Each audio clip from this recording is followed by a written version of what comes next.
Hello mga kakusina, kamusta po kayo? For today's video, gumawa po ako ng burger steak, homemade burger steak.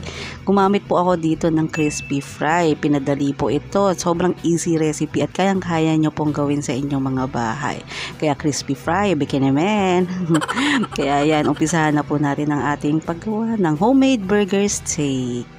Ito po yung ating mga ginamit na sangkap.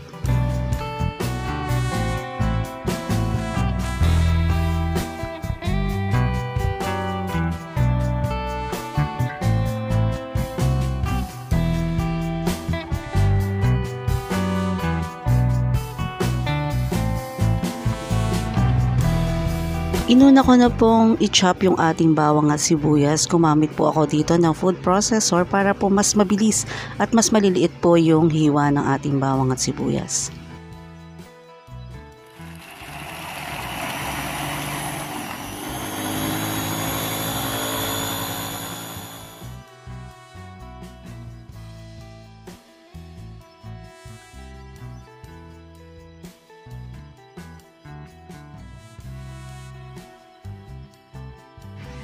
Ganyan lang po dapat kapino yung ating bawang at sibuyas na ihahalo sa ating burger steak. Pwede rin po kayong gumamit ng kutsilyo sa pag-chop ng maliliit.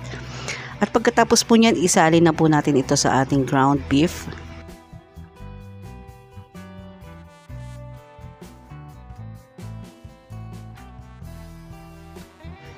Nilagyan ko rin po ito ng kaunting magic sarap, pampalasa, at 1 pinch of salt po. At yung ating paminta.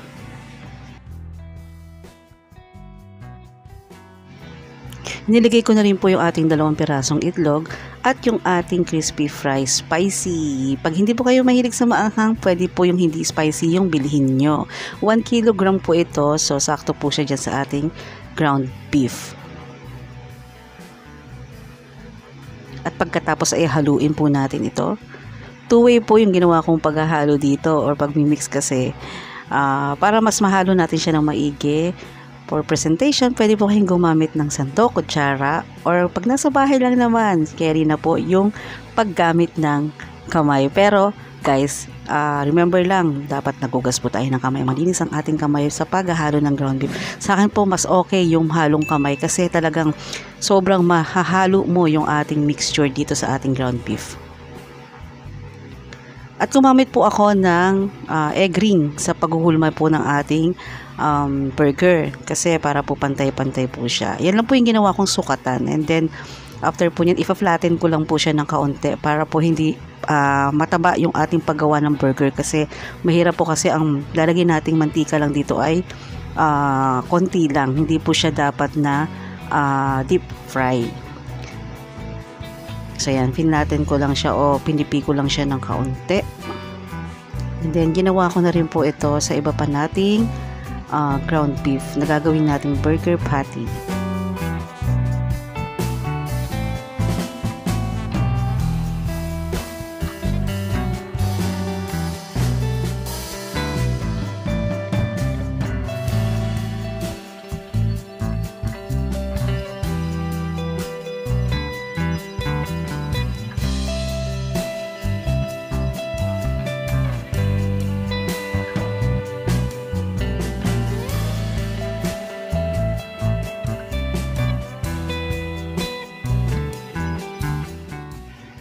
At gumawa po muna ako ng mga ilang piraso lang guys para po dito sa ating video.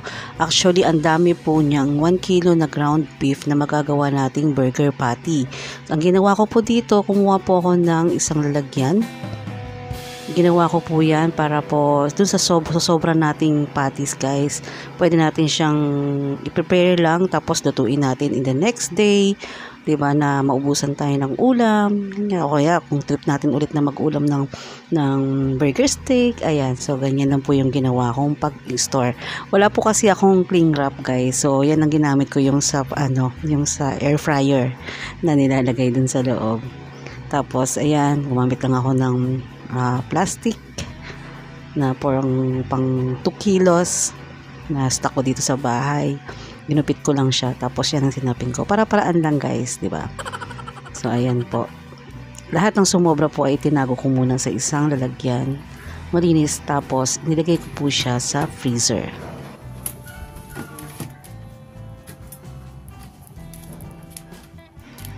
Ngayon naman po ay piprito ko na yung ating burger patties.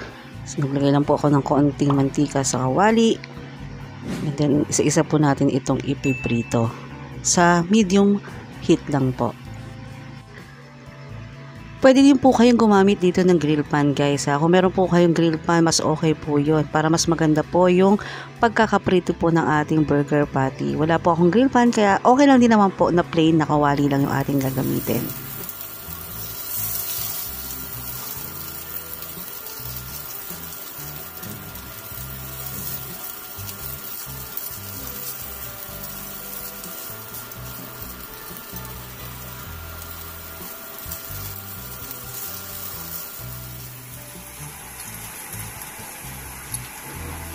Pwede po tayo magdagdag ng mantika dito guys, if ever po parang masusunog yung ating burger.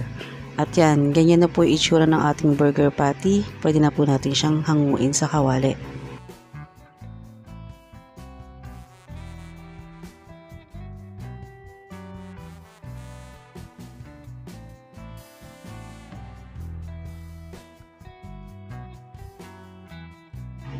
Sinet aside ko lang po muna yung ating burger patty at gagawa na po ako ng sauce para po sa ating burger steak.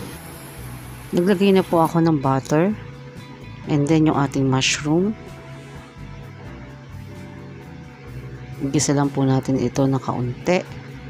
So guys, mas okay na yung mushroom na bibili natin ay yung nahiwa na, para less effort na tayo sa paghihiwa.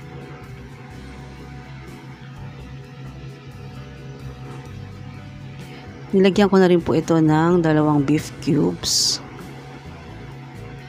at yung ating paminta. Haluin lang po natin maigi.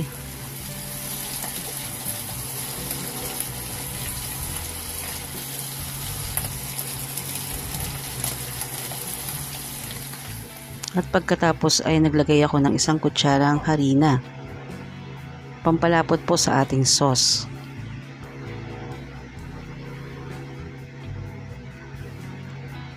At paunti-unti po maglalagay po tayo dito ng tubig. Depende po kasi sa lapot ng sauce yung paglalagay natin ng tubig. At paunti-unti ay naglalagay din po ako dito ng toyo. Ito po ay pampakulay at dagdag linamnam na rin sa ating mushroom gravy sauce. Ayan, at ready na po yung ating mushroom gravy sauce. Pwede na po natin itong iserve sa ating burger patty para sa ating homemade burger steak. So guys, napakadali lang, 'di ba? Kaya makakagawa na tayo ng ating burger steak sa ating bahay nang walang kahirap. At promise ko sa inyo guys, sobrang sarap nito. Sauce pa lang, ulam na, san ka pa? Char. So guys, maraming salamat po ulit sa pagtambay sa aking channel. Hanggang sa muli po nating cooking videos. Maraming salamat. God bless us po. Stay safe.